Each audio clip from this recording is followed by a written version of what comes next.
Hello, everyone, and welcome to Scion of the Dark House, a Dungeons and Dragons 5th edition Gothic horror podcast. But we're not playing Dungeons and Dragons today.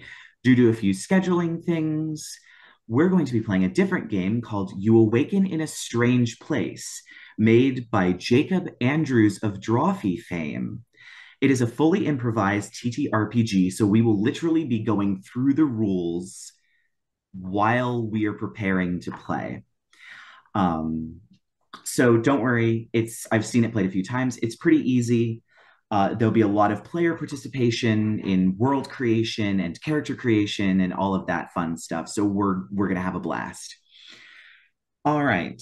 So it's real simple. You're not allowed to come prepared to the game. No preparation whatsoever. We go into this blind. We jump into the void. It's a leap of faith. Um, you all are allowed to make statements about the world, and depending on roles or depending on the stage of the game that we're in, they will be true. So you all are going to help me create the world. You will be using 2d6. I have 3. It works similarly to Monster of the Week, where a 6 or where less than a 6 is a failure. Well, a 6 or less is failure. A 7, 9 is a mixed success, which means that they'll get what they want, but at a cost. And 10 to 12 is a full success, meaning that nothing goes wrong, everything is perfectly fine. So it's made for 3 players. We have 3 players. So first thing is we have to choose the GM, me. That's done. Next, you are all going to roll 2d6 and tell me what you rolled, because this determines what you're going to be deciding about the world. You got a 6. Got a 7. I also got a 7. All right, so you two roll again. I got an 8. Got a 2. All right. So, Kyle, you will be thinking of the genre. Yofi, you'll be thinking of an adjective. And Colton, you will be thinking of a location. I'm going to give you 30 seconds to think of it, and then we will go in order: genre, adjective, location, and you'll tell me what those are. 30 seconds starting now.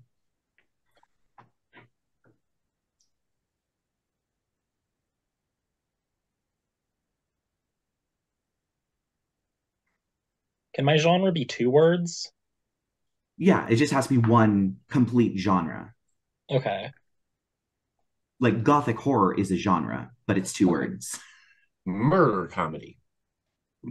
Well, that is a genre. Yeah, I like that. All right. I think that's So, fun, actually. genre, Magical girl. magical girl. Awesome. Should have known. Yep. All right. And so our adjective, what is it? Serendipitous. Serendipitous. Hmm. My AP Lit vocab is failing me. I think that just means Super lucky. happenstantial. Yeah. Okay. And where is the location? Okay, I kind of have a time setting in mind, but I want it to be old-timey New York. Old-timey New York. I've sensed a little bit of Brooklyn falling out of there a little bit. There was a little All Brooklyn. right. So we're going to be playing a serendipitous magical girl one shot based in old timey New York. I will probably not be able to do the accent, but it'll probably be very tropey. We're just going to pull on tropes for now. All Awesome. right. Great. So in the next orders, so in the same order, so that will be Kyle, Yofi, Colton. I want you all to think of a single fact about the world that is going to be true. If your facts contradict each other, I'm going to make you roll for it. And whoever rolls higher, it's true, and the other one has to make up a new fact. So 30 seconds again, starting now.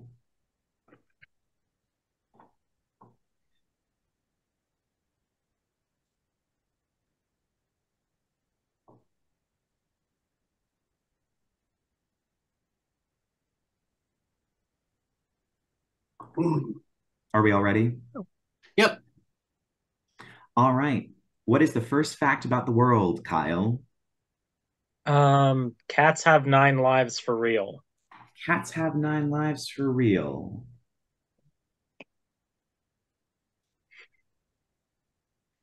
All right. And our second fact. The cure for aging exists, but it's only by specific choice, like only given out to specific chosen people. All right. Cure for aging. Special chosen people. And our last fact. It's flat Earth and space is fake. Flat Earth and space is fake. God damn it. Son of a bitch. Like the most troll fact about the All right, that is hilarious. All right, so now, all right, so now we're going to kind of pool those facts together and kind of pull things into a little bit of sharper relief of what we really want to get out of this. So we do have old-timey New York. Is that just the style, or is it literally going to take place in New York? This is a collective thing, so it's not going to be individual. We're all deciding together. Let's go right for it, man. I mean, Yeah. Yeah. All I right, want so to it be a is flapper. so it is actual literal New York. Yep. New York. New York. Cannot do Sorry. New York. All right. And I then get so the are you all going to, as magical girls, like have cats that have 9 lives as part of your powers, or I'm the cat. you're gonna play a cat? So you're like our spirit familiar animal that like is the cute one that is merchandised. Yeah. Yeah, 100%. Merchandise. Yeah. The one that like helps you unlock like your secret transformation. Yeah, exactly. Oh You have All to look in right. your heart, meow. Oh Like- God. God, yes. Oh, this is gonna be so good. It's gonna get So I'm disgusting. assuming you are a talking cat. Oh, Do cats 100%. just talk? I'm assuming cats are just going to talk at this point Yeah. because it would be easier for your character. Cats just talk. I'm a They have magical- 9 lives. They talk. Yeah. All right. Since it is old timey New York, are you all fighting the mob, or are you all working for the mob? Hmm. What's going on there? How are we relating to Well, that? magical girls have to be good, don't they? I mean, you can have dark magical girls. The tragical girl exists. That was what Makoto Magica was. Yes. Are we going like Dark Moon Princess here right now? We're going tragical girl. Black lady. Wait a minute, Just Japan. a That's bunch right. of magical girls getting gunned down in an alleyway with Tommy guns. What if we gun down the people with Tommy guns first? Yes, but every time she gets hit by a bullet, her skirt flies up in the air. Oh! Oh my God. I don't know. Oh dear. It's a Okay. magical girl anime. Hello. Like, We could fight the mob. It would probably be easier. Yeah. All right. So Let's you be are good fighting guys. mob. Mhm. Crime fighters. But like it shouldn't just be the regular mob. Should Yeah, it be should be like magical alien gods or something that are we're actually fighting that are running the mob. people who control to the aging thing. Yeah, Yeah, they're there you harvesting go. What? people's aging crystals or something weird. Aging crystals. So what are the aliens? Are they literally lizard people? I didn't quite hear you. Oh my God. What's a magical girl type villain? I always go to Sailor Moon and just like Queen Beryl with the stupid goblin things. It's But either that, like a witch lady, or it's a really smart science guy with glasses that go shing. Well, if you think about, like, there's the monster of the week, which is always just a mundane thing that gets possessed by evil energy and turns into a fucking Right. kitschy monster. You can flavor it any way you want, and it's just like a random prop is suddenly a Like a 6 foot microwave tall. got possessed. Yeah. That's fabulous. I kind of. Do you want to do like a possessed items thing? Like, what are we doing here? Are they kidnapping people? What are they doing? Yeah, there's like some evil witch runs the mob, and every now and then she like magics an item into existence to like harvest the time crystals from people's hearts, and we have to Sure. stop them. Yep. Oh, of course. And Yeah. sorrow, the sorrow she turns into. Yeah. It turns them into statues. So that's why there's so many statues around the city that look really young and sad, because it's the only way that they can make people eternally young. Oh, is that the cure for aging? Just turning them into stone? I think it is Has this all stealing been a their lie? time. That's the secret reveal. God, that's some Cloud Atlas shit right there. Like, welcome to your ascension. Oh my goodness. Okay. All right. So we are doing, it's taking place in literal old New York. You all are fighting the mob that is run by spam mail, an evil witch who can conjure magical items into existence that she uses to steal time from people. Um, oh, is that how the aging thing works? They steal time from people and then Yeah. give them to someone else? So they make Gotcha. their money. Right.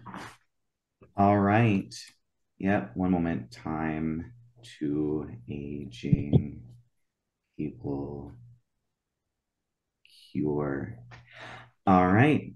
Kyle, are you gonna call out your attack names? I think we have to now that you said it. I'm pretty sure you do.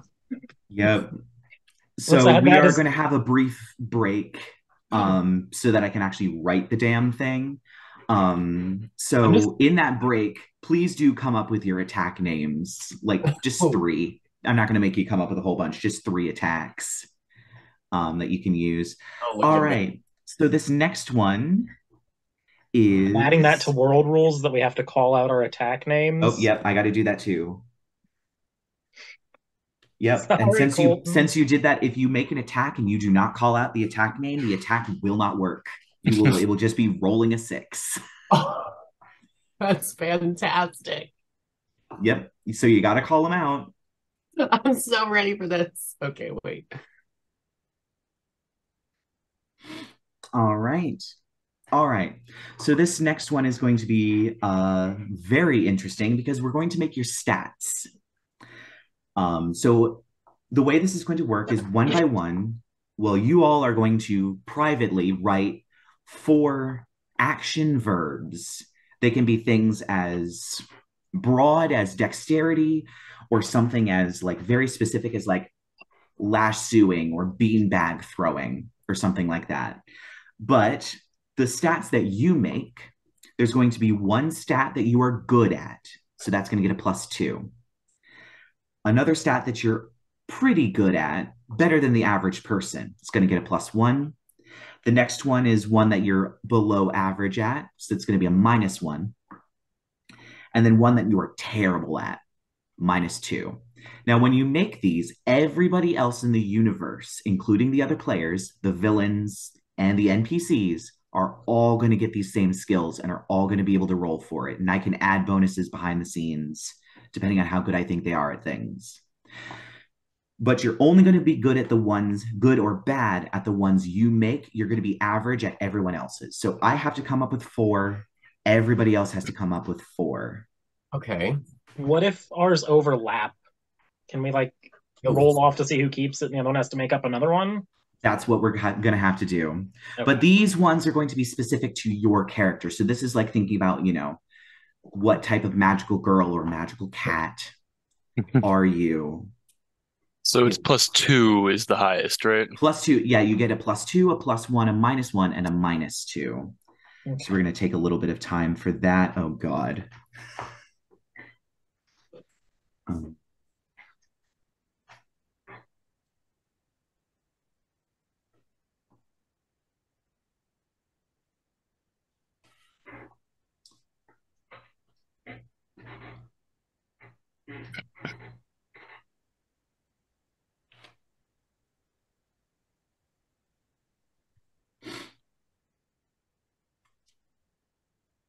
God, I got 2 and then got stuck.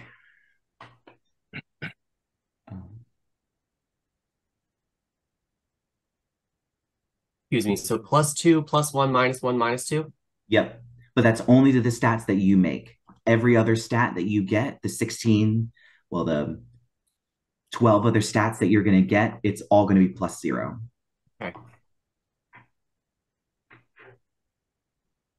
Okay. Okay. Hi, baby. Yes, I see you. I know. It's very cute, huh? Yes. Yes.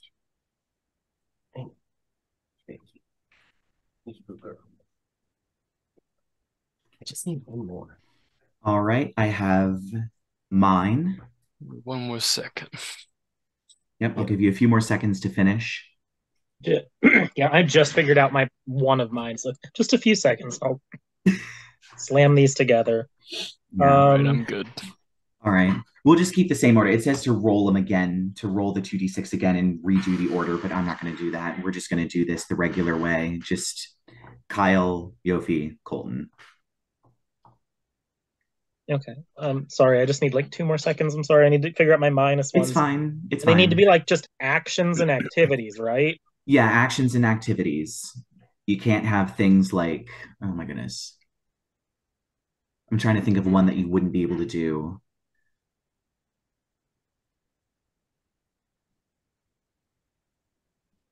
Yeah, it has to be an action that you can take.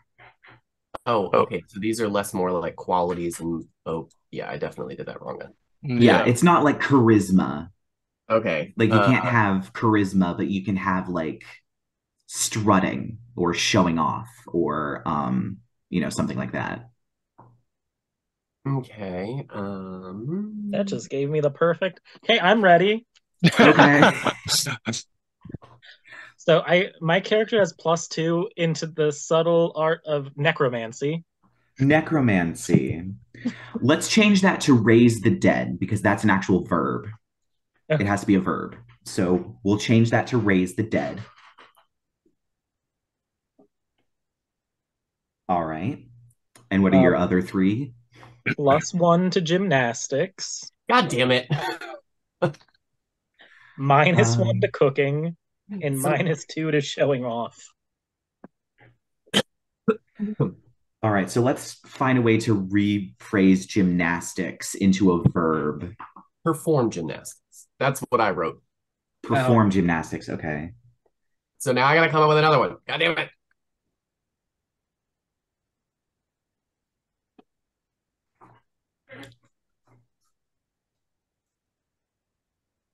All right, do you want I mean, it makes more sense for you as a cat. I can give up perform gymnastics for I'll give up perform gymnastics and we'll just go full on glass cannon magical girl. And I'm just gonna put hexing people. Hexing. Ooh. Hexing is her. We'll put raise the dead as +1, hexing is +2. We'll flop them. All right, awesome. All right, so Yofi, we have perform gymnastics. What are your other 3? So that's my +2. Working on the other ones.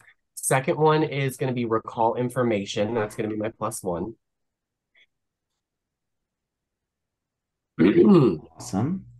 Encourage a friend is my -1. It's a really bad motivator. I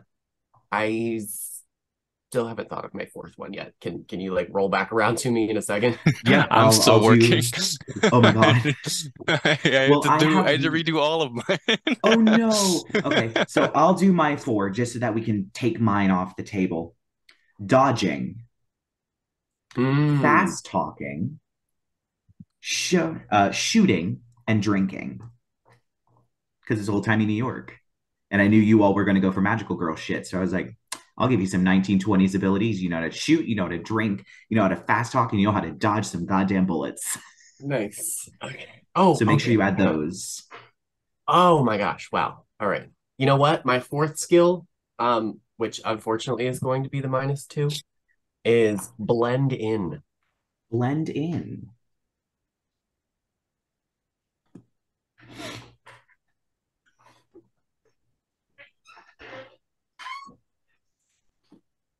What magic thing should I have? You have hexing people. What should my magic thing be? I'm struggling. I was like, for a minute I was like, I'm gonna do flowers, then I was like, that's no fun. Let's do dark magic attack or whatever. So yeah. And I Dark kind of went magic like attack. the idea of like necromancy was kind of like because back then seances were so popular. Oh yeah. Yeah. Mine my So we character are so we really are going to have two flappers and a cat. Yep. That's amazing. What should my magic be, Kyle? What should it be? pick a quick broad theme. I can't think of things now. Everything I know is gone. Nice. I mean, you can do like since Kyle's going pretty dark with like raise the dead and hexing, you could go light and do like sparkles and glitter and moonbeams and Yes, let's you foil could each other. wear white and have a white feather and wear white pearls and That's cute. It's a cute Glitter theme. heart cannon. glitter heart What- cannon. We'll be foil magical girls of each other in this game, I guess. So yeah, I'll be Yeah. dark, you And be then the light. cat can the cat be like black and white? Totally. It already is, man. Like, absolutely. It's done. Yay. So yeah, you'll also have to come up with names for your characters, of course. Alistair. Allison the cat. Alistair. Alistair. Yeah. Parentheses cat.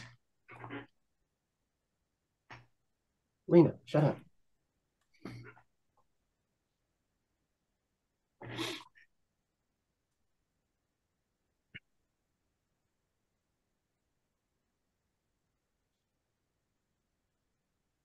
You got some more, Colton? Yeah, okay.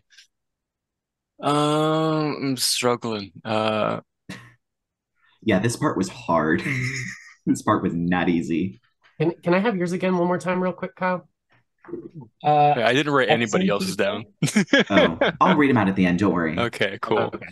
We'll just get yours first, and then I will read them all out. Okay, Just make sure you have the so bonuses for yours. for mine, I wrote get what I want as +2. Get what I want. Wow. That's going to be interesting to deal with if you make a get what I want roll. Yeah. And then I put my +1 as heart magic. I don't know what exactly. How can we Do you want to hone do in on like that, I guess? charm for that one because it has to be a verb? Heart Sure. magic is not a verb. Let's do charm. Okay. Charm. Charm. The other two? Using my muscles is a -1. Using muscle. Okay, use. I'll just put use muscle. And then -2 is book learning. Book learning. All right. So now that everyone has their skills, I will read off all 16 skills that you have. Remember, you only have bonuses for the ones you made. Everyone else is your average at. You have dodging, fast talking, shooting, drinking, raising the dead, perform gymnastics. This is when it just goes off the rail. Yep. Cooking, showing off, hexing. Oh, you went too Recalling fast. from- Go back to sorry. after perform gymnastics. Okay, perform gymnastics, cooking, showing off, hexing, recall information, encourage a friend,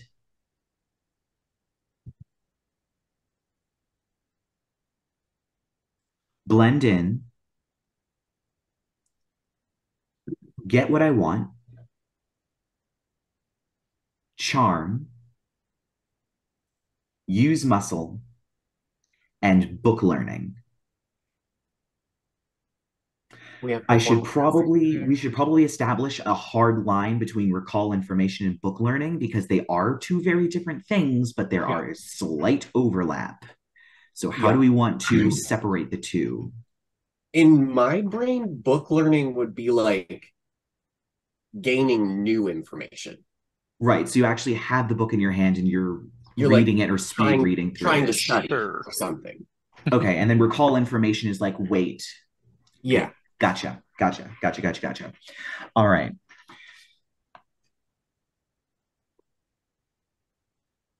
All right. So I will need a name for Colton's character and Kyle's character. Who are you all going to be? And then, of course, talk to me a little bit about yourselves.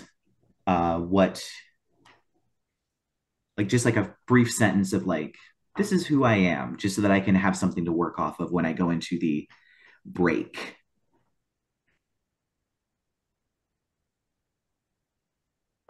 Well, let's say that Alistair is a representative of the goddess of time, who is concerned that Um, time is being messed with and things are afoot in old-timey New York.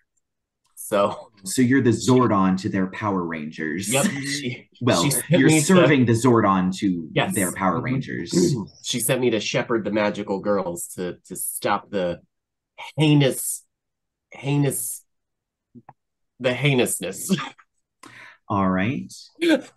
We'll just go in order. So, Kyle, who's your character? So my character is going to be Maeve McMick. No, Maeve Maeve McMahon. McManigal.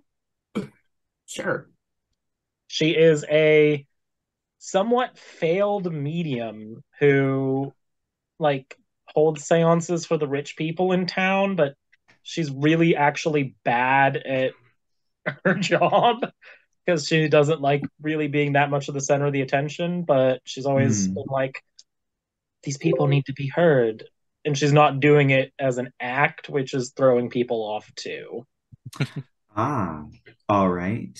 And Colton, your magical girl? My magical girl is Angelique Baker. Um, I am a flapper and I do love a good swing. I always try to get what I want, and I bother my good little friend Maeve all the time to give me tarot card readings. Oh Christ. All right. I just have to know what's in my fortune for today, Mavie. Oh god, I have a fucking deck of tarot cards right I behind. do. I have one too. I don't know where I put it, That's but amazing. I have a deck of cards. Yeah, like pick one. All And there's right. Art Nouveau ones too. It's perfect. Ooh, Oh, that's literally that's perfect. so good. Yeah, I think this is going to be a little more Art Oh, Deco, but power. that would work. Art Nouveau came over and was spent a Yeah, little time during Art Deco. we're very, yeah, They were very overlapping. it kind of touched, yeah. Yeah, very overlapping. All right. So then next up is the goal, what you want to accomplish by the end of the game, because we do have to finish this entirely in one sitting. Um, so I'm assuming, unless you want something different, I'm assuming it is the basic horrible time witch summons magic item. You must find it, destroy it, kill the minions, get out. Unless you want to change something, Works for me. that's the goal. Yeah. All right.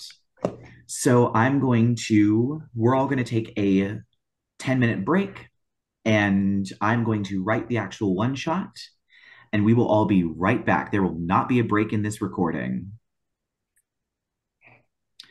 All right, welcome back, everybody. We have done some off-screen stuff, but we're going to finish out the rule set and then we're going to start playing.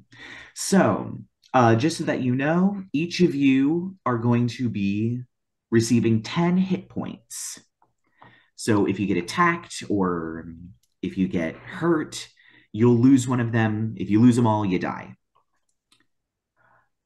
Second, if you have every time you fail, so roll a 6 or lower, you may add a +1 bonus at any time to any roll.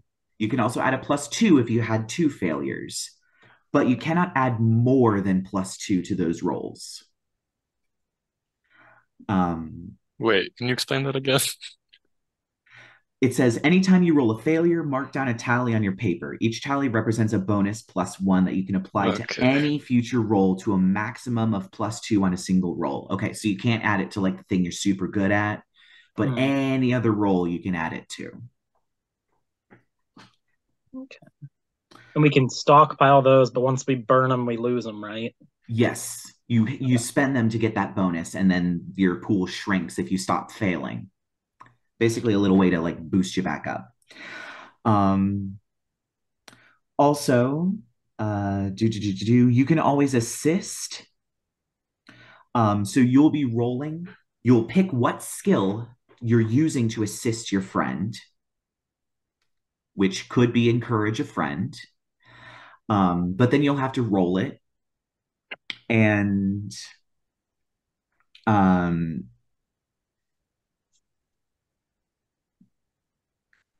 yeah, so if you roll a success, your friend will get a +2. If you roll a mixed success, they'll get a +1. If you fail, bad things will happen to you, or if they fail, bad things will happen to both of you. So just keep that in mind. Additionally, at any point, you can make a new fact about the world, but you have to roll for it. So this is the point in which I could just, if you roll poorly, the opposite could happen. So be careful what statements you make. So once again, if you roll a 6 or less, you don't get any bonuses to this roll, but if you roll 6 or less, the opposite happens. If you roll 7 to 9, you get what you want, but maybe not exactly the way that you wanted it. And 10 to 12 means you get exactly what you want. All right, so those are the rest of the rules, and we can get into playing the game. So we start New York, New York City, New Year's Eve. The snow is coming down. It's been snowing for quite a while. It's absolutely beautiful. The horse-drawn carriages going through Central Park are a nice diversion from the day's activities. But it is New Year's Eve, and some exciting things are happening, one of which you are all going to. Alistair, Krona, the goddess of time, came to you in a vision and said that the evil witch who she has been keeping an eye on, named Dilly Hex, has been perhaps about to do something at a particular masquerade being held by New York's mayor at the Metropolitan Museum of Art. It's going to be a masquerade and an auction.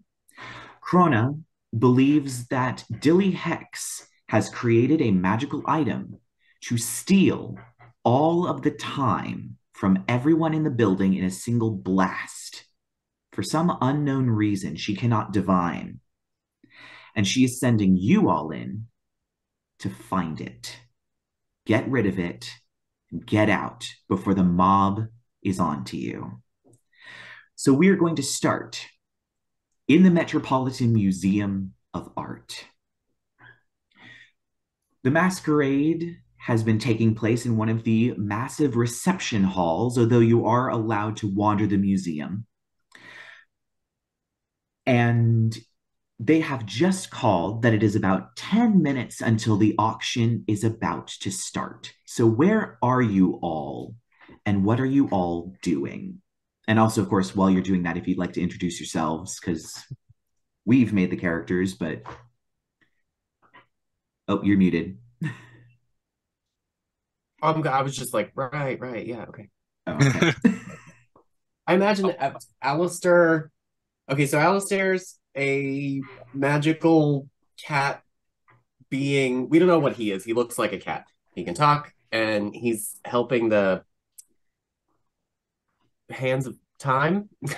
He's helping the Hands Yep, of I Time, think we're going our with that. magical girl group, defeat the evil Dilly Hex. All right. The other two of you? I'll go. Well, hi, the name's Angelique Baker. I'm a flapper and I love a good old dance, and like a little masquerade like tonight is exactly where I want to be. So I think I'm up in the dance floor talking to a man. I look at him and say, "Wait, darling, isn't this party just kippy?" Oh yes, it sure is swinging. I'm terrible with accents. I apologize. Yeah, this happens to be Raymond Johnson. Raymond He Johnson. he is a very wealthy man who got wealthy off of oil, oil in Ooh. the Midwest. And he has made several very large contributions to several of the libraries around New York. He has a penchant for old books, but more as a collector than really a reader. Um, but that philanthropy landed him a lovely invitation to Mm. this masquerade. And he is standing next to you. This is the 1920s, so he is allowed to smoke in the museum, just puffing away on a cigar. Um, and yeah, some lady, some other like flapper comes by with like a tray of drinks, says it's not quite hit prohibition yet. And kind of just you get a nice glass of whiskey, and she Make saunters it off to a the double, crowd. darling. I'm a non-skid. Oh, Now, sure. sweetie, what's an Otis like you doing up in big old NYC? I heard you made some real big oil money out there. Oh, yes. Well, I usually just I manage from afar. Don't want to get my nice hands dirty. But I I moved up see. here to make some good business. Moved out from the West. Flat as a cracker out there. But it's nice here. It's pretty Oh nice out yeah. here. You must have thought the lemon squeezes here were just peachy when you first came. Oh, they were. So we're gonna move over to Kyle's character if you'd like to Oh my introduce yourself god. and what you doing. I like flapper lingo. So I feel like well, hello. My name is Maeve McManigal. I've come to the colonies from the old country only recently to seek my fortune as a diviner to the rich and famous, though they really don't seem to like the fortunes I tell them. I only somewhat recently found myself stumbling into the way that the world really works, though I'm rather lucky to have made such a bosom buddy as my dear sweet friend Angelique. Um, so Hmm. I'm just standing by one of the statues and trying to admire it. I'm not wearing flapper gear. I'm wearing like sensible, but there it's wait, it is a masquerade, so I'm probably dressed like a scullery maid, a Oh my historically goodness. accurate scullery maid. Historically accurate I scholarly. love this. This is so funny. Um, and my hair is all pinned up underneath the bonnet, and I suppose most people are wondering why I'm even there. Indeed. There is actually a woman that comes up to you and kind of, why, hello there. I think my husband spilled my drink upstairs. Oh, I, I think you're a guest. I'm so sorry. And she Oh just kind of yes, floats away very yes. quickly. The actual help, they're all dressed as penguins, I hear, at this fine, fine to do. I, That is a oh, statement, so I want you to roll for it. Roll 2d6 and tell me what you oh, get. I got a 7. Okay, so they are dressed in black and white. They have gloves, white gloves on. They have pinstripe suits with tails on them. They have white spats on. They do look a lot like penguins. You can make the joke that they look like penguins, but they are wearing suits. Oh, they're dressed, they're 100% dressed better than Maeve. Because yet Yes. again, Maeve is dressed as a scullery maid. Yes. So I you believe that's can make the more penguin joke about about how them, but they are not dressed as literal penguins. All right. I'm gonna like break away from the guy real quick. Like, oh, I'll be right back. Just I gotta go powder my nose. And I'll run over to Maeve. Like, Maeve, I have just met the most amazing baby grand man out there. Could you give me a little reading on him? He seems real airtight, but I just want to know what the spirits think. How about a reading on what Billy Hex is up to? You know, the whole reason why we're here. I didn't. Alistair, you're supposed to stay. I'm just hiding you in my oversized scullery made bag. The cat just pokes He has out. it's got like a bow tie on, like that's his masquerading little. Oh, Alistair. I mean, he does have a point there, Angelique. We are supposed to be doing a job here. Oh, don't be such a brush ape, Alistair. It's a party. We should have some fun. You want to disappoint the goddess of ages? Please feel free. I'll not be party to it. I will attempt to, talk to the dead people to get a vibe for my friends. Yeah, it would be a raise the dead roll. And yeah, my eye, her eyes roll into the back of her head. What is this the man for me, spirits? God. That is gonna be because I flipped them, that is a 6 + 1 is 7. So that is a mixed success. So you were consulting the spirits to see if Raymond Johnson is the man for Angelique. Angie. Is that the question you were asking? Yes. Yeah. Is this my future husband? All right. So you got a mixed success. So you get back. You pull out as you're like shuffling the cards and your eyes are rolling back, you watch as like tiny little ghosts kind of float around the cards before one of the cards flips over and your eyes like fully roll back into your head as you see it. You pull the lovers card. Sorry. You pull the lovers card and you get a vision of a woman with her hair pulled back into a bun, doing needlepoint in a chair. This is Florence Johnson, his wife. He took his ring off. He took his ring off before coming to the party. Oh, my darling, sweet Angelique. I don't think he's your destined star. Oh no! You tell me he's just a dumbbell? He's already married, sweet buns. Married? Well, I never. We have to do something about that. His poor little fire alarm back home needs our help. Oh, now you're concerned about the well-being of the citizens. At this point, you hear kind of a sort of whacking of a gavel, as it seems you are all in the grand hall of the Metropolitan Museum of Art. Sure, it has one. And a man comes out. You recognize this man is the mayor, Mayor Ronald Chipley. He comes out. He's wearing a very, very nice suit. He does have one of those masks that's on a stick, so he's not actually wearing the mask. He's been holding up to his face the whole time. His wife, Tally Chipley, is on his arm. She's wearing a very beautiful white dress, and she has a very sparkly mask on. And he comes up and he starts, well, I'd like to thank everybody for coming out here to the New York Metropolitan Museum of Art.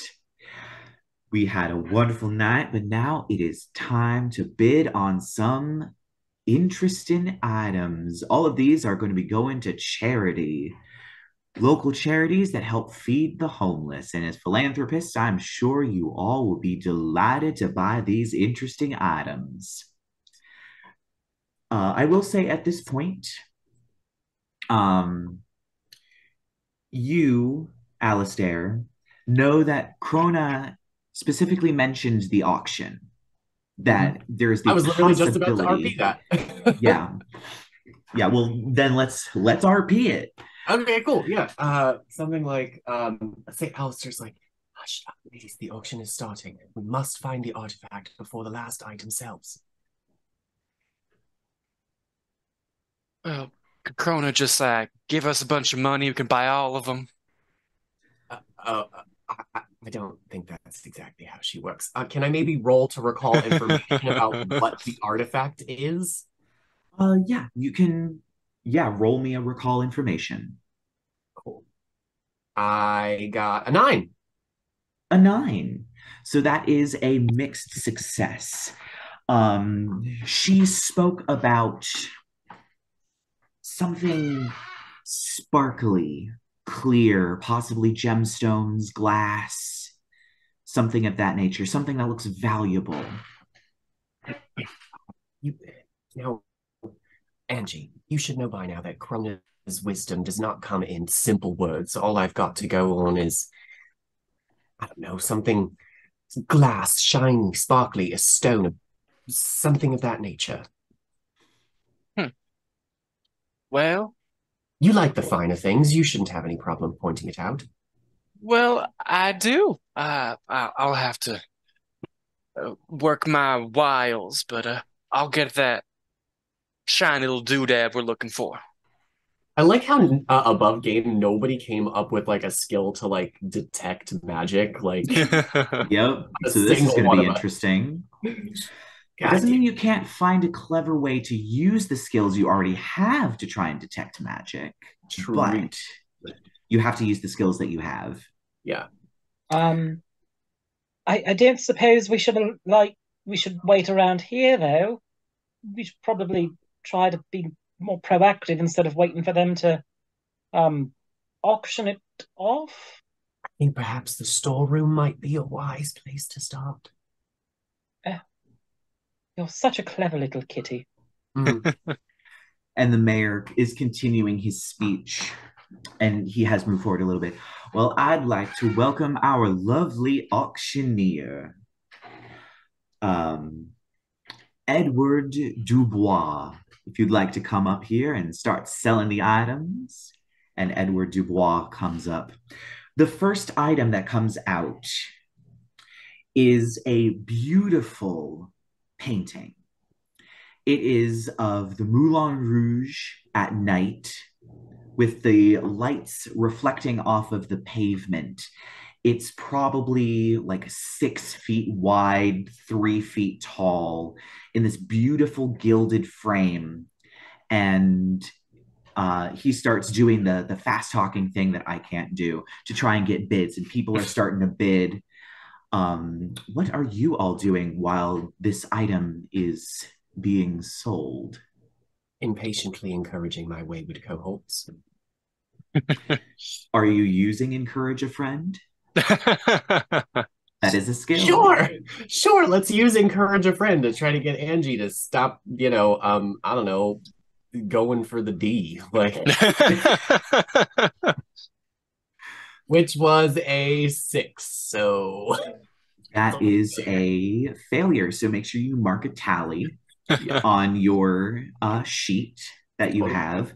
And yeah, it seems like, I guess, Angelique, this painting is it's just so pretty. hmm It's so beautiful. The gold framing is absolutely wonderful. And of course, the Moulin Rouge, you've always wanted to go, maybe perform there. Who knows? I'd love to go to France someday. Oh, it is a rather charming little country. Oh, When is it? when we're not at war with them in the motherland, Mm, homeland, well, yes. they seem to be going to war quite a lot. Losing mostly, but Mhm. So the next item that comes out is it comes out on like a bust, and it is a necklace of pearls, but they specifically describe them as bohemian pearls, as these pearls are not perfectly round, they're slightly misshapen, but they are beautifully strung on this bust that then comes out, and people start bidding once again on this beautiful bohemian pearl necklace. Could that's a I? showcase if I've ever seen one. Oh, perhaps we should try to consult. I'm gonna like try to like pull Angie away from watching so we can go Oh. somewhere a little. It's a little easier now that the Moulin Rouge painting has been sold and taken backstage, that it's like she's not stuck in a daydream. And I would like to. So once I pull her like away from the rest of the crowd, and we're like, I'm going. Darling, I think I'm going to try to find some answers. I just didn't want to spook anyone else. And I'm going to try to hold like a seance to ask the spirits where the cursed item is. Oh my god. All right, raise the dead. All right, you can give me a raise the dead roll. As once again, you start shuffling the cards. It's almost like they're shuffling a little bit on their own. The ghosts kind of come out and start flying around the deck. Oh shit. I rolled a 2. Oh no. I rolled 2 ones and I get +1, so I got a 3 total. Mark a failure. I'm yeah. You you get the vision of a random room in the museum, just, and also a particular painting. It's an impressionist painting just hanging on the wall, but it's like, that's not what this is. That's been there for weeks. So yeah, make sure you have a tally on your sheet. I did put one on my sheet.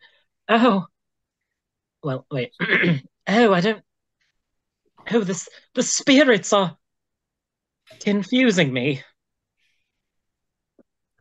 Why don't let me try. And I want to walk up to somebody who seems like they're maybe guarding is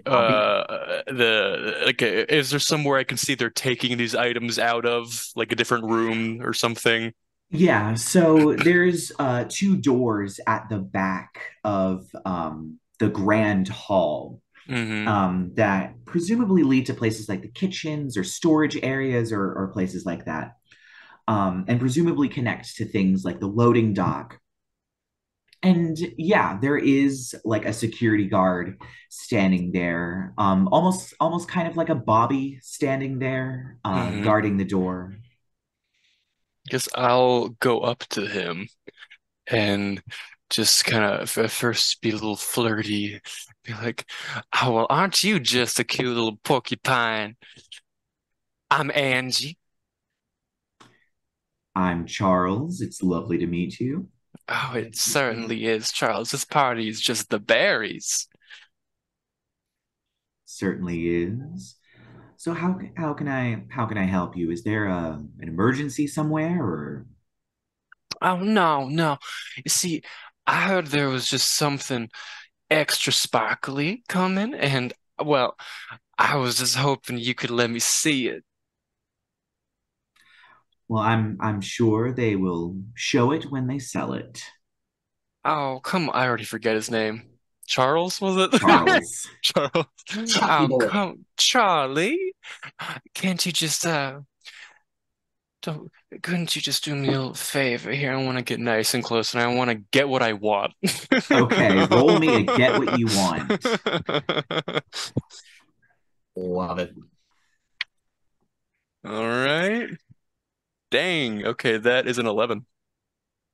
Okay. All right, so that is a success. I want to like pet his forearm just a little bit. Charlie, I would just be so um helpful in it. Well, I have to say I think you're quite handsome, and I love it when men are just so helpful like that. God. You know what? I don't see any harm. I'll be right there. It's not like you can steal any of these things. Of course not. Little thing like me. Yeah, Mhm. he totally trusts you at this point. And so he kind of one moment. Yeah. He goes over and he taps another security guard and kind of whispers, and he kind of looks a little confused and then looks over and is just like, I'm gonna wave Maeve over. Maevey, come here! Just sort of like shove her into this situation before he can say no to her coming. Alice is like pop his head out of like her jacket and like, oh Lord. There's a flapper and then a fucking scullery maid just standing there. I like slide my arm through his, and I just come on, Maevey, and I just start walking through the door. yeah, and he opens the door and he walks you. There you see the kitchens, which are very, very big. There are definitely a lot of people that are running around. There's steam and smoke everywhere. There's chefs like chopping vegetables for things like hors d'oeuvres that have been being continually brought out in waves. And he kind of takes a left turn, and walking by you is the next item, which is a very large crystal ball in a beautiful stand that looks like five sort of Chinese dragons all swirling through clouds. Their tails actually come up, and they're the things that are holding the crystal ball in place. And it looks like it probably weighs like 40, 50 pounds. This thing is huge. And they carry it right by you as Charles continues walking until you get to the storage area.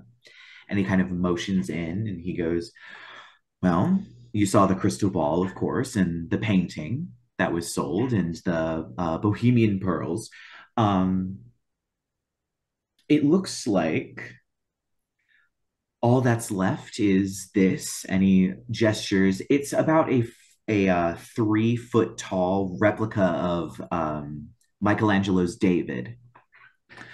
And then there is a box where on a very beautiful chain that is inset with gems and it's like every link is this beautifully made almost mandala fitting together into a huge chain is this gigantic starburst cut ruby that's set in gold and a little bit of rose gold here and there as well, and there's other rubies all over that.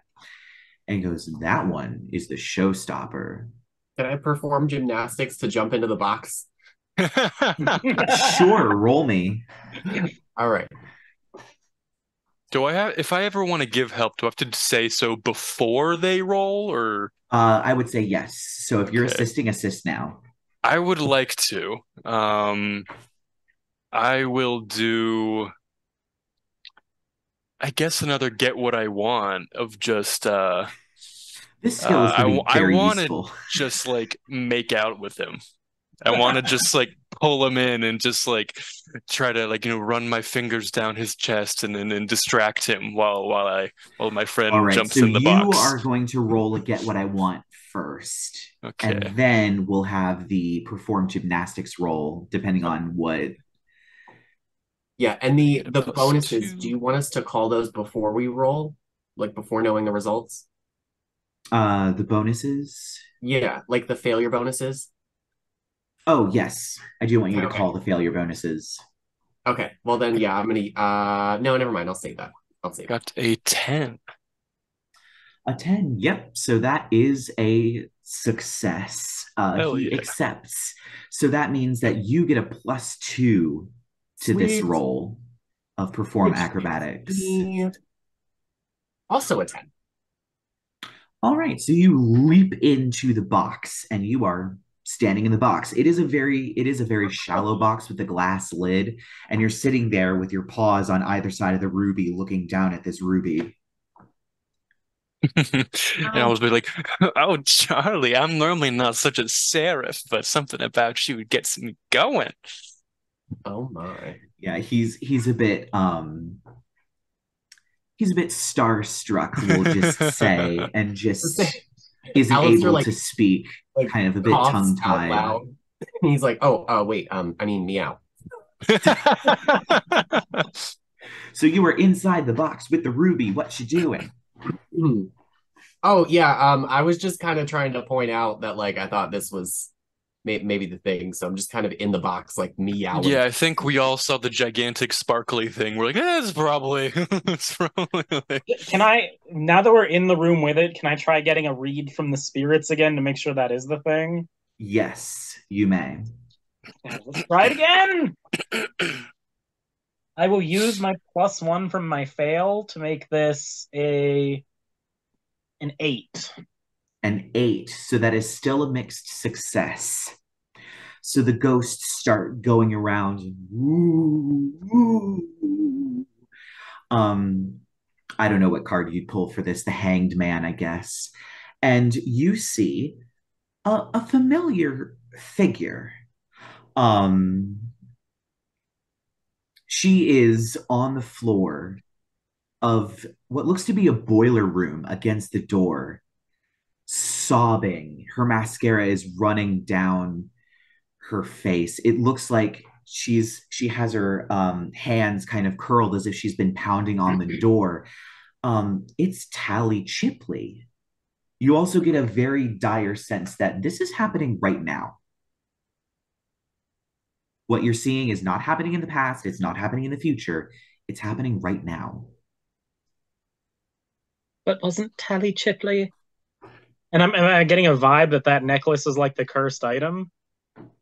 No, you're just getting a vibe that Tally Chipley is not who she says she is, or at least not the one on stage. Oh, there's That's the mayor, right? That's the Yep, mayor's wife. the mayor's wife. Okay. Ronald Chipley is the mayor. oh, darlings, the mayor's wife is trapped in the boiler room, and there is mischief afoot. At this point, two people come back into the room Yeah. and they pick up the statue of David and carry the statue of David out. It seems that the auction is still indeed going. Oh, Charlie, I think my friends and I just we need to make a quick visit to the ladies' room. Come on, Angie. No, I'm Angie. You're Maeve. Come on, Mavey. Oh, but I guess we're gonna leave Alistair in the box. I was gonna try to open up my fucking washerwoman bag and like put the cat and the necklace in the box. Okay. I guess.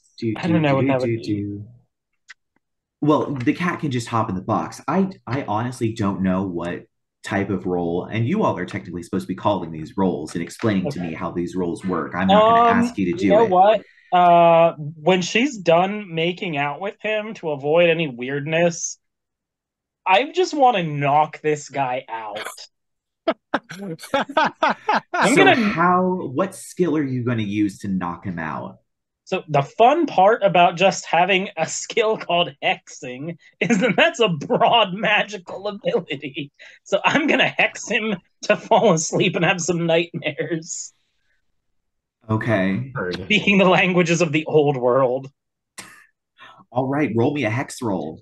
I'm going to hex him. I'll assist. Can I do a, let's do a charm.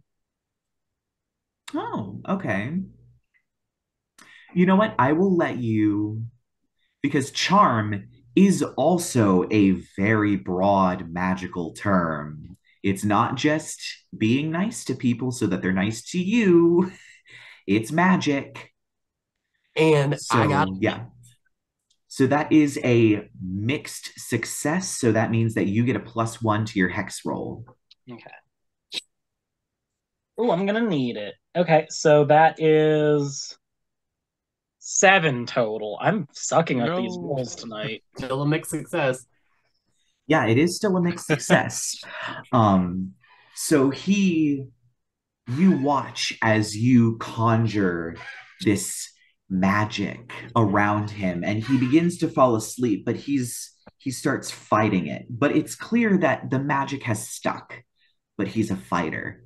He's probably going to be walking around in almost a semi-conscious manner. He's probably going to wake up and not really remember anything, maybe bits and pieces and flashes, but he is still up and moving, walking around, in more of a somnambulist state. So slowed, kind of, you can see him kind of,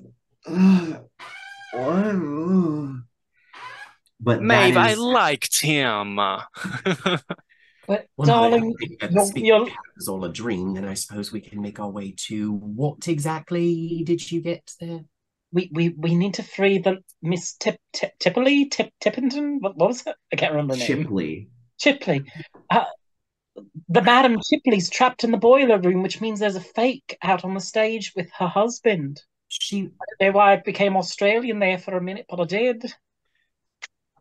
yeah, you did. You went from like Australian to Scottish like real quick, like all in the same sentence. All right, well, Alistair, grab that stud and let's book it. You don't suppose? Like, Are we? what? Are we dressed? There's like a big ruby thing, right?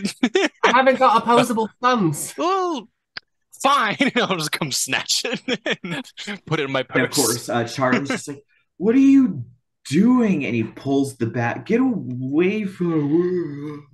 Skull Dash. All Aw, right. the poor dear. Oh goodness. I guess that would be I'm technically not supposed to call it, but I guess use muscle and you call him Skull Bash, so that means you get to regular roll for it. Okay. Fuck. That's a 6. I failed. He, in his weird drunken flailing as you leap towards him, just Skull Bash. He accidentally whacks you and you go flying into the wall. I'm gonna say that's 1 hit point of damage. So you have Fuck. 9 left as you just poof into the wall and slide down. Ladies, if you will please. I'll run over and grab Alistair and be like, we should probably get out of here. At this Yeah. point, you see the other 2 workers come back in and they look at this guard flailing with like almost like I guess some sort of like starry nighttime smoke around his head as he's like Oh, don't worry about that. You've all just had a bit too much to drink. Bye. and you all are stuffing the ruby into the bag and they're like and they just turn and they run somewhere. You don't know where. Oh, So what all are Are you? we underdressed for this scenario? Okay, hang on. I want to recall information. See if Krona maybe gave me a map of the museum. I know where we're going. Don't know where the boiler room is. Roll a recall information. Okay, I'm gonna use one of my little bonusy thingies. All right. You know what? No, I'm gonna use both of them. Okay. I've been rolling poop. And I rolled a 10 anyway, so that's a total of 12. Well, that's a 12. Okay. So Krona did not necessarily give you a map of the like a blueprint of the museum or a map of the museum is readily available for public records. So you probably, prior to this sort of infiltration, went into like one of the public libraries that had these sorts of records and just looked it up. Being the smart And one. having an eidetic memory, or at least a mostly eidetic memory, as a magical cat, you see that the boiler room, there are actually several boiler rooms. However, given what was described in Maeve's vision, it's a pretty small boiler room, and the smallest boiler room is by the loading dock. Okay, so which Alistair, would be back next to the kitchens. So I guess he would just kind of like do sort of like an encouraging sort of meow thing and then like leap and start running like in the direction. Oh, follow the cat. Yeah, I'm following the cat. Yeah, so you run by the kitchen with the ruby in tow. It seems that wherever the guards went, they're probably fetching more guards from elsewhere, and it's going to take them a moment. But you do get to the boiler room, It is in the loading dock, and there's actually no one in the loading dock for some reason. Just no one. The doors are wide open out to the back alley, where you see a fence covered in ivy. And yeah, you make it to the boiler room. It seems that the boiler room is locked. Of course, it locks from the outside, and it is locked, but you can hear someone crying on the inside, even over the psh, psh of the boiler room. Careful, ladies, keep your wits about you. We don't know what sort of nefariousness Dilly's installed here, and to be perfectly frank, I'm not even certain which one of these Tillys is real. Are we dressed for the occasion? Ooh, is it transformation time? Have a full 30-second transformation number. Okay, I'm so ready for this. Alistair's doing his thing. He's gonna All right, shout go out, for it. Goddess of Ages, give them strength. And so out of the cat's mouth comes this floating, glowing armillary sphere thing that I guess we'll say it splits in two, right? Like the outside comes off and the inside comes off, and one goes to Angie and one goes to Maeve, and then I guess their transformations are up to them from there. Yep. You go first. So you want me to go first, or you want to go first? Okay. So Maeve's transformation sequence is very much like purples and blacks, and there's spinning clocks, and she drops her cards clumsily, she gets spooked by something as it happens, and then they all start spinning around her faster and faster until there's just a wall of cards covering her completely, shredding off her old horrible outfit. And then it's tasteful. It's a of course. You don't see anything. Yeah. There's only a 1 second. If there is nudity, your skin becomes the texture of outer space. Yeah. Exactly. And so yeah, she's gonna transform into her magical girl name, which is Swan Noir. Swan Noir is very much she went from looking like a drab scullery maid to a prima donna opera performer. That's her dress is just a giant ball gown with black feathers, long wavy black hair, makeup on fleek.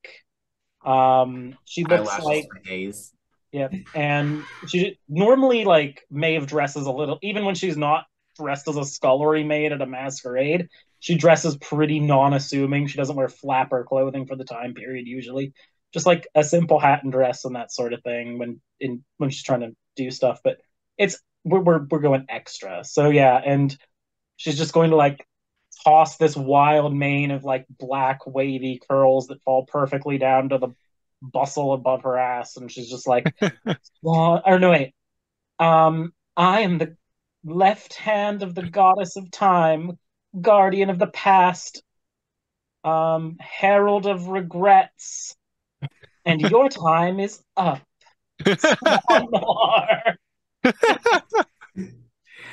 And now for Angelique.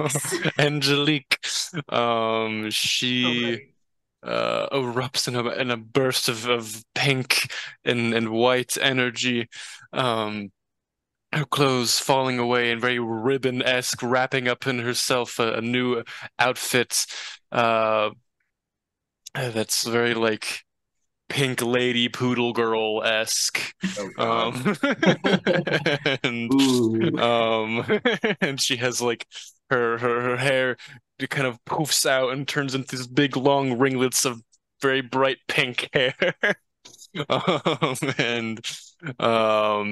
She reaches, it's a very large oversized pink bag over her shoulder, and she reaches in and pulls out an ethereal pink glowing Tommy gun.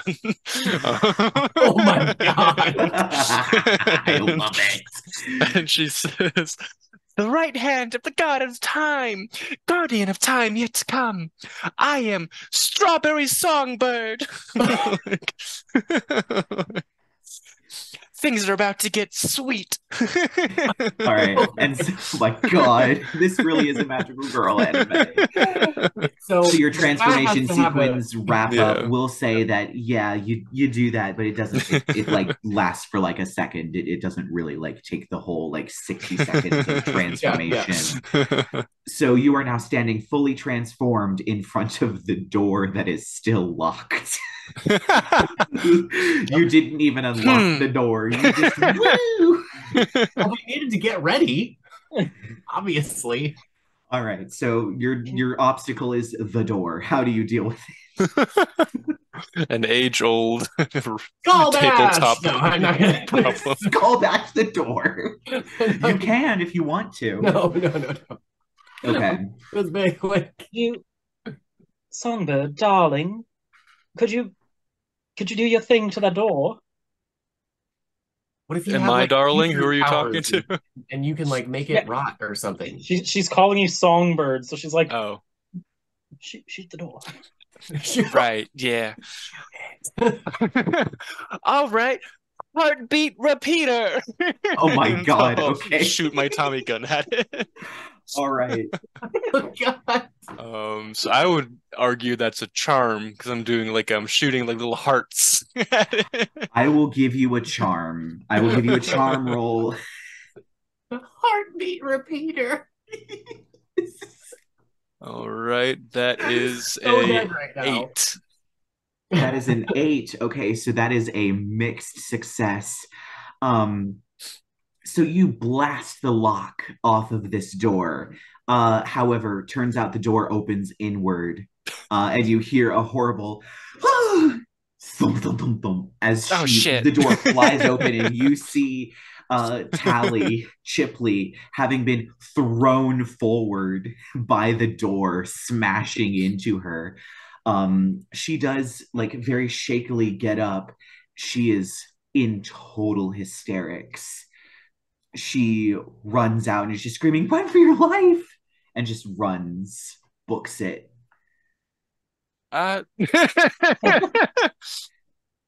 Could you tell us what's going on, darling? I don't know. This woman just came to me and she said that she had another item she wanted to auction. And when I got there, there was someone that looked like me. And then I don't remember. What item was it? She was holding a mask. It was covered in diamonds. Shit. Wait, this is Didn't the see that one. At this point, you hear screams from inside, as well as this sort of sort of sound. Noir, Songbird, we've got to move. Okay. All right. She just picks up the bustle on her coffee gown and starts like running. She's got, you hear just the clip of Running. uncharacteristically high heels. Yes. But it's a magical girl anime, so we're running okay in them. Yeah. Y'all are running Well, perfectly fine. girls, I I think we also might have have a flipped magical this girl one weapon. right up. Oh, Yofi's fun. So you all are heading towards the main hall, running past the kitchen. As you get into the foyer, the grand hall, you see there are people running around. As you pass through the doors, you see two mobsters come forward and they slam the door shut and they turn around and pull out Tommy guns of their own and they aim them at the crowd. The other doors all seem to be being shut and locked and barred, and there are mobsters on like the mezzanine. There are mobsters everywhere, and you see what should be Tally Chipley, but is not, floating in the air with this beautiful glittery mask on, but she's clearly transformed. She is no longer Tally. Tally. She's no longer Tally. She's a completely different woman. Tally was blonde haired and blue eyed, and this woman seems to have black curly hair and brown eyes. Um, but the mask is, as she's kind of flying around, um, shooting a laser, and when it hits people, they turn to stone, and you watch as this sort of iridescent smoke begins to flow up. Um, and you watch as the big gemstone in the center of the forehead seems to have all the iridescent smoke gathering inside of it. And you see all of the little gems around her eyes beginning to light up as the mask begins to fill up with time energy, something you all very much recognize. So you are in the middle of combat, which of course, combat is kind of loosey goosey and weird in this. Cool. So we're going to have you all take an action, i.e., make a roll. And then we'll have all the mobsters take a roll and do stuff. Okay. And we will see what happens. So you are all in this room. It's very clear that this woman is like just taking out people, almost like she has to power it up before she can use it. So you all are in the middle of combat. So yeah, what is your first reaction? Your first thing that you're doing to fight this woman in the magical mask? I'm gonna try to shoot her with a me out of the way. All right. I will let you choose what skill that is. It can be shooting. I'm sure there are plenty of other ones that you could argue for. Yeah, sure. Let's do shooting. All right. Give me a shooting roll. 6.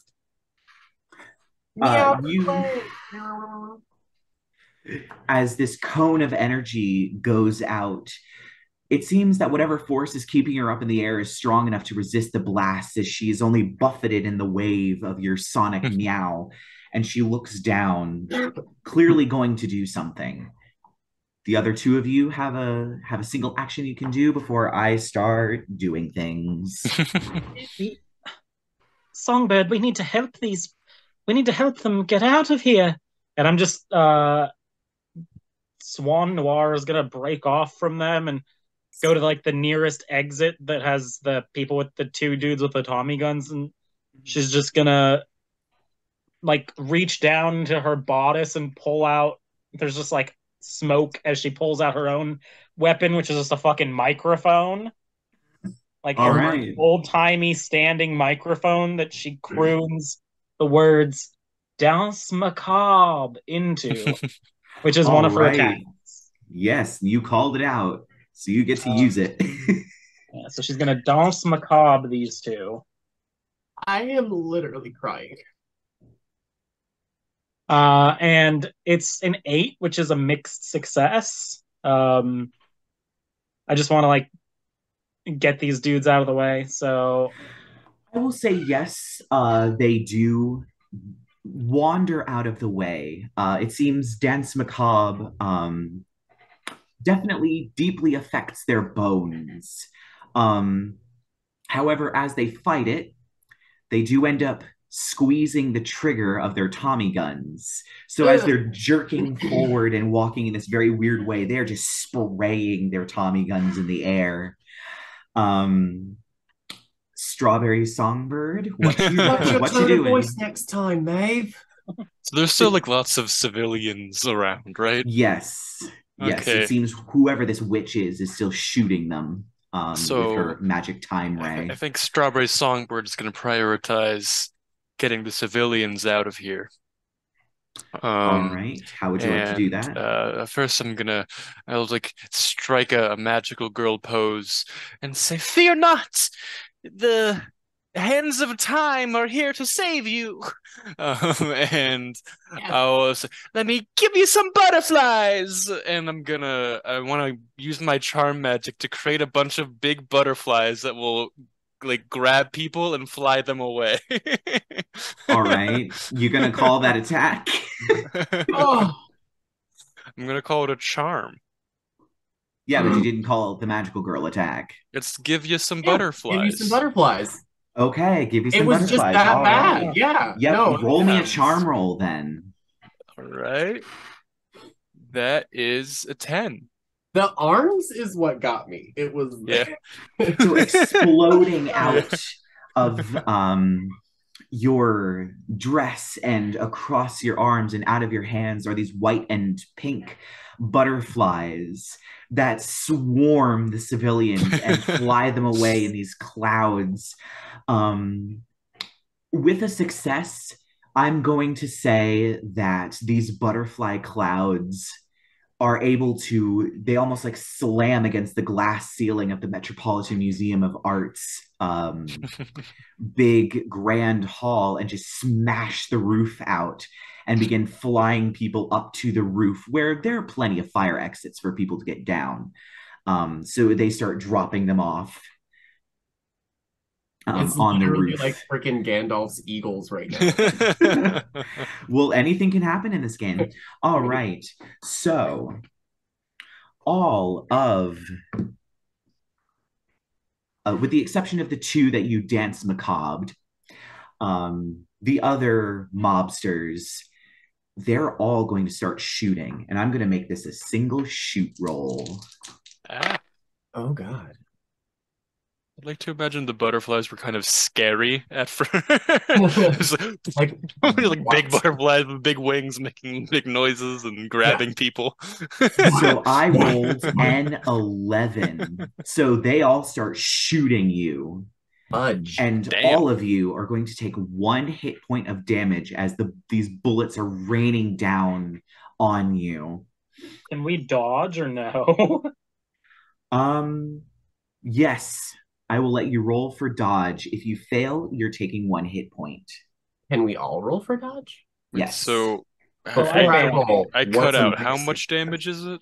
1. 1 hit One. point of One. damage if you fail. You have 10 hit points. And if we fail a dodge, we take 2? You know what? Sure, you spoke it into existence. So if you fail this, you take 2 points of damage. Well, I got Thanks, a big Colton. success, so You're what's that? welcome. You take no damage. You are a nimble cat. You Yay. zip back and forth between the bullets as they hail down. Well, I got I a can- 9. Oh, wait. Yep, so you're I taking also 1 hit point of literally damage. have 9 lives. Cool.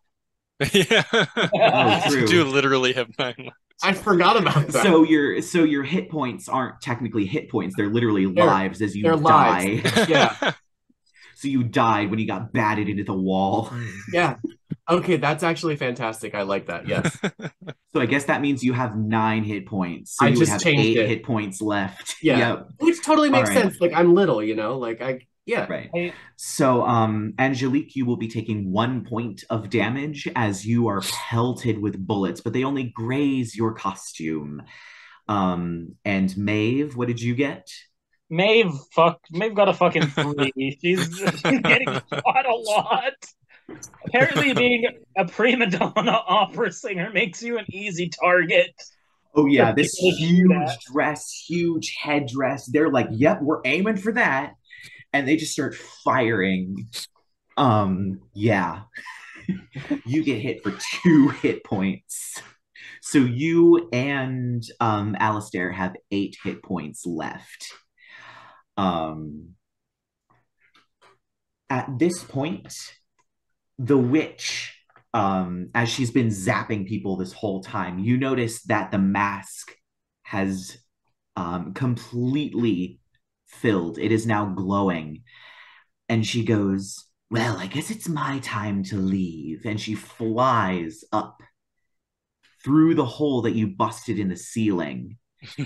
And you watch her float out of view of the window. But the mobsters are still there and they are still shooting. What would you all like to do as we move into the next round of combat?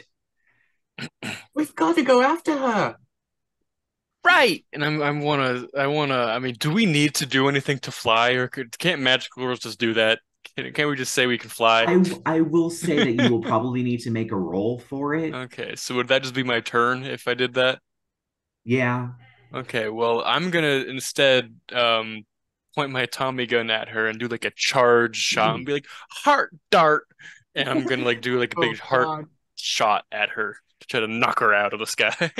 At the witch with the At mask the as she's witch, flying yeah. away. This Yep. is All right. incredible. Give me. I guess you're using charm.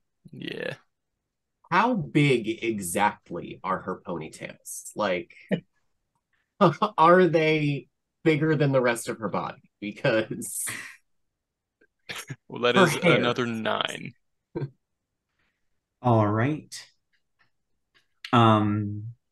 So you hit her with your heart dart, and she goes down on the other side of the glass.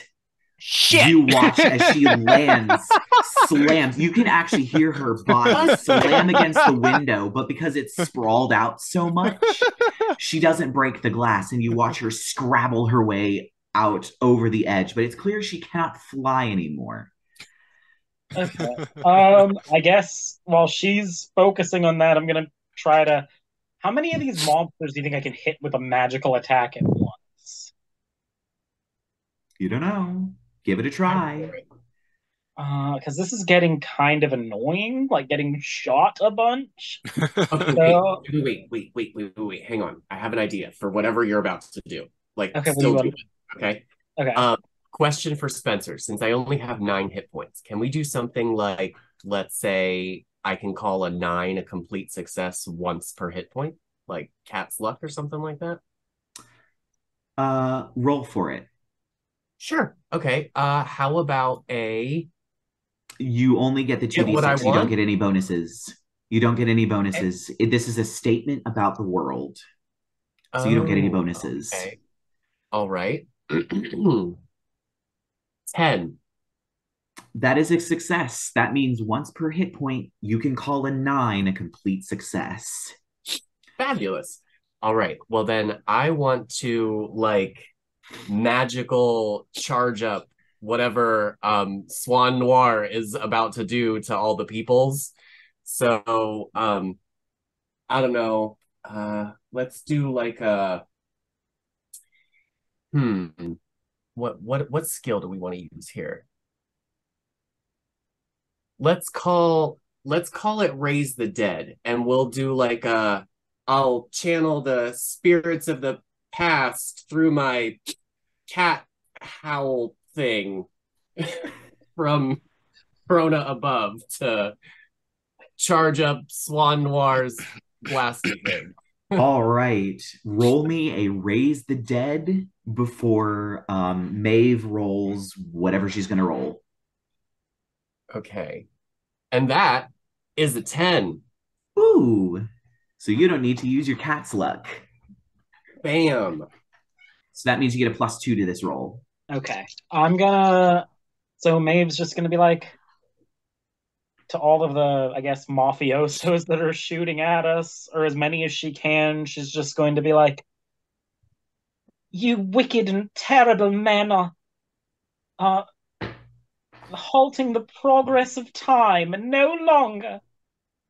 For I am the left hand of time, and I shall punish you." And she's gonna like do like a power pose for a minute with her microphone stand before slamming it into the ground. And she's just going to kind of almost whisper, "La petite mort." A different one of her magical girl attacks. The little death. And also, everyone knows what that means. Yeah. Fine. Okay, so that is a 10. All right. So in a magical shockwave that goes out across the whole room, you watch as all of them, all of the mafiosos, all of the mobsters, their faces contort in pain as their skin turns gray and they all fall down. They will probably get back up in maybe a minute or two, but they are down.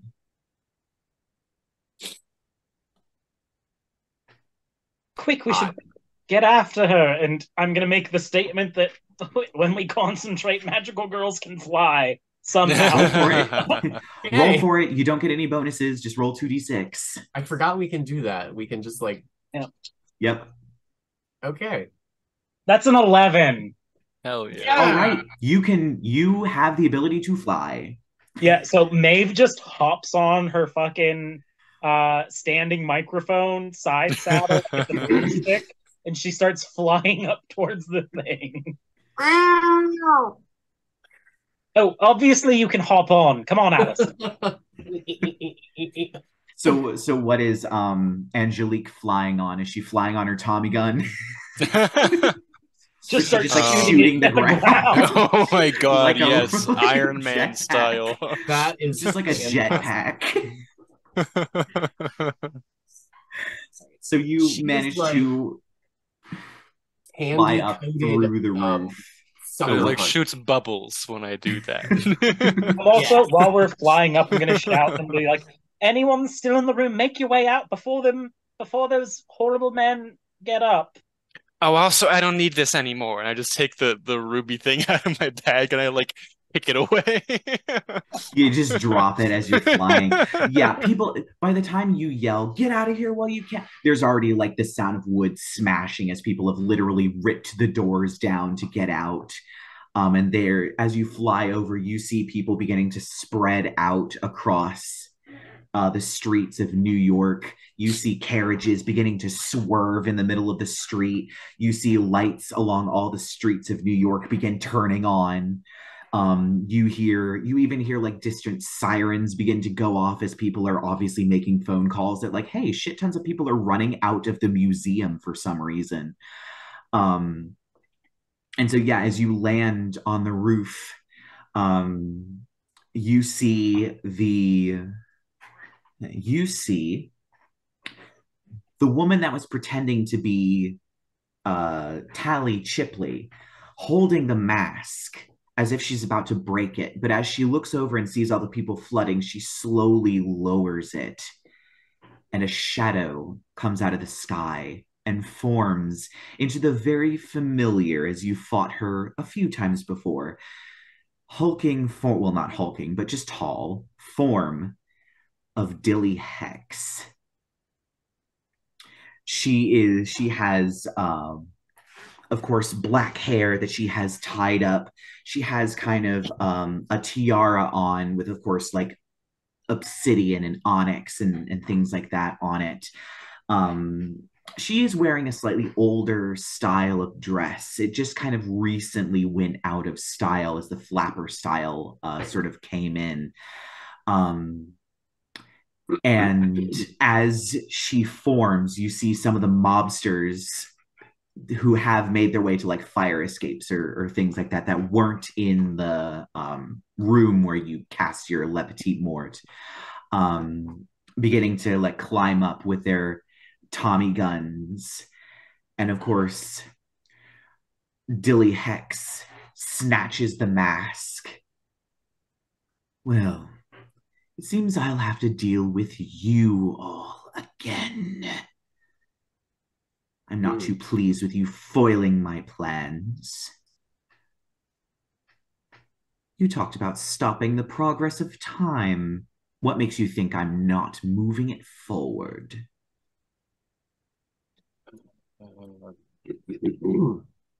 Something really intelligent about the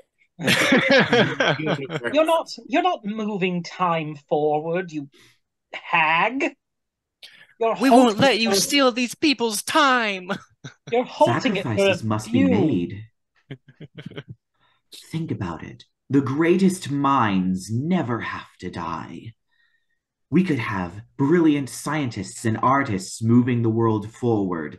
Just a small sacrifice. The useless people, the ones who won't contribute to society. It's not very small to the people you're stealing from. Well, small people never think they're small. Ants never think they're small. All right. I've had enough talk. I want a magical girl. And she thought that all the fancy rich people in the philanthropy party were the small people? Apparently. Well, I mean, to They be all fair, got one of rich them off was of trying to cheat on oil. his wife, so They all got rich off of oil. The only thing talented about them is their money. Once they're gone, we can put their money to the research and the arts. Make those people timeless. Some of the points you make aren't awful, but the I whole I was gonna taking say time away I can't get on board with that. The eat the rich, I can understand. No, we must. he Krona decrees that time must pass. All things come and go in time. We are but a drop in the stream. I did forget about the sort of primordial laws of time. That's a good point. You're the chosen ones of Krona, you twit. That too. All right, you broad, we gotta kill you. It is our duty to ensure the passage of time and that all will fall to the hands of death and regret. Jesus. We're the good guys. Wait, why are we wearing skulls? You're Just some depressing. black feathers and some purple lipstick. It's fine. Can I magic charge up Strawberry Songbird with future potential love heart magic? All right, what roll are you making to assist? I am going to let's see here. I'm gonna charm, I think. Let's say that. And I am going to transform into a little baby kitten and give all of my potential future energy to Strawberry Songbird by huddling up on her and purring. All I right, hold you so and start make going that charm Super roll. Saiyan. Make that charm roll. Okay. That's a 9. So I'm gonna use my cat's luck to do. All right, so you have to lose another hit point before you can use that ability again. Mm-hmm. So, yep, you get +2 to whatever roll you're going to make, Angelique. Okay. So I'm gonna thank you for your help, Alistair. Now we can take down Dilly Hex.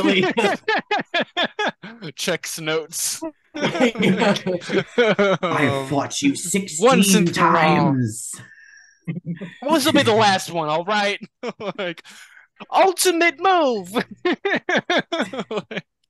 Love bomb. And I want to just do like. Oh no, you froze! Do a gigantic charge. Oh, I'm frozen. You froze for the Am I good? You froze. You gotta You're do good the move now. again. You're good now. So I go, ultimate move, love bomb, and I start like charging like and I like charge a really, really big, gigantic heart and shoot it at her, and it explodes. All right, what roll are you doing for Charm. that? Charm, of course. All right, and I get +3. Oh hell yeah, that is 13. All right. Yeah, you launch this heart that has been growing above your head as you charge it with all of the potential of the future. And yeah, it explodes. And the mobsters are thrown every which way. Some of them fall off the building. There's a Wilhelm scream as one of them falls off the building. He's dead. Blown. They're just blown away. The other witch is also blown off the building. So I should have told you not to stand so close to the edge. It was, he's dead. It's over. But Dilly Hex is still standing. And you watch as she holds up the mask, kind of as she gets back to her feet. She holds up the mask, and you see half of the mask go dark as the gemstones have cracked. And you see some of the energy escaping, but it is not exploded.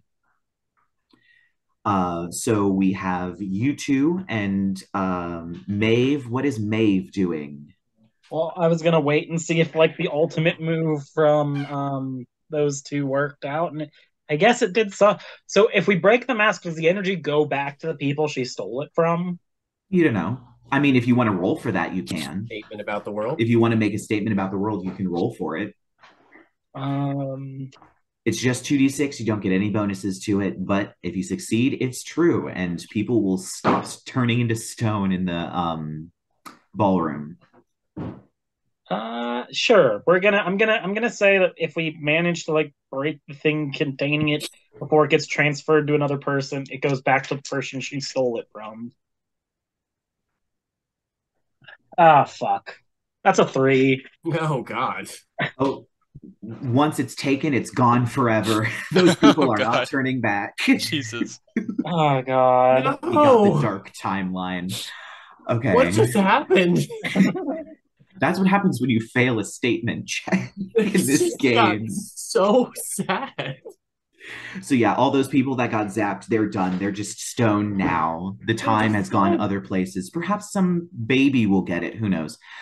All right. So what are you doing officially since you haven't taken your turn yet? Oh, me officially? Mhm. Yes, since you haven't taken your turn yet, the statement roll is not part of your turn. Okay, I will also do my ultimate move on her, I guess. Ooh. As I just I'm gonna call her. So Maeve's Swan Noir is going to be like, and we cannot forget those who have come before us, those who have paved the way for all the souls currently in existence and to be in existence, all the souls that have been and passed through the embrace of time. Guard and protect us as I invoke the ultimate move, Memento Mori. Ooh. Memento Mori, this bitch. Which is just like the inevitability of death cascading upon her in waves. Hot. I'm gonna I'm gonna burn my failure stockpile on this too, so that'll go from a 9. I'll burn It's a my 9. It is a 9. All right. So it is a mixed success. As the memento mori that you cast appears, as your cards whirl around it, the skull laughing as the wings flap, you watch as Dilly Hex begins to age quite a lot. The rest of the time, energy in the mask just completely and utterly disappears and it crumbles to dust. And she is going to take her turn, and you hear her just as she's now this old, decrepit woman. She just screams out, Dorothy, I'll find a way to save you, just not today. And she is going to use a charm roll because NPCs have to roll 2. And she gets a 10, and she uses a charm to vanish. You don't know if she's invisible or completely teleported and gone. But you are no longer in combat, and you are all standing on the snowy rooftop of the Metropolitan Museum of Art in New York City as the snow comes down. Sirens blare as police begin to pull up to the museum, and you watch over the edge as people begin to get interviewed, begin to get treated for any injuries they got from things like trampling and whatnot. And you also see people have already begun pulling the statues of the people out.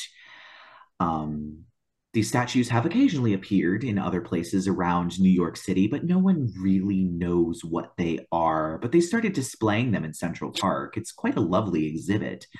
But they begin to cart them away to Central Park. And that is where the story is going to come to a close, as you have achieved your goal of finding the magic item that Krona was talking about that stole time.